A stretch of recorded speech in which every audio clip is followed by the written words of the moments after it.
tenant-landlord relationship, but actually building a community of practitioners, makers, designers within one space, and having regular communication with those guys, because at the end of the day, there's an element of we create to express, but we also create in context of a space where, you know, folks need a certain level of sustainability to keep doing what they're doing. So for me, the biggest thing right now, across the board, not just from a watershed point of view, like nationally, is this idea and the element of how can you make creativity more sustainable for the practitioners within it.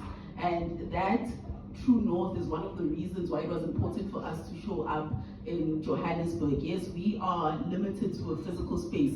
We don't even do e-commerce. Our guys do, but we don't, you know, it's not one of those spaces where you have to come to the waterfront to truly experience it.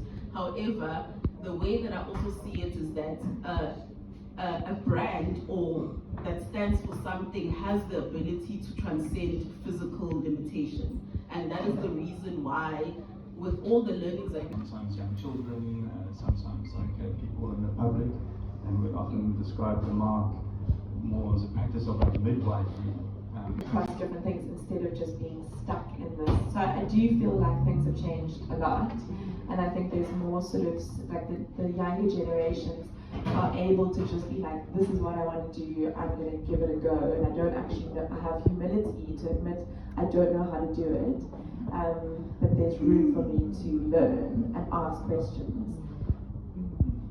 I think in the context of like community, I think it's very easy to romanticize it, and I think there's like a big sort of trap there, and especially when you're coming from like I don't want to say a position of power, but a position where you like the architect leading the project or a big corporate that is in charge of these things. I think this extractive and exploitative nature that you describe is also often coming from the top down. And I think it's like, in the sake of community, or do all these things, actually not understanding the genuine and real needs of like the people like require. And I think things like that can really like break down trust. I think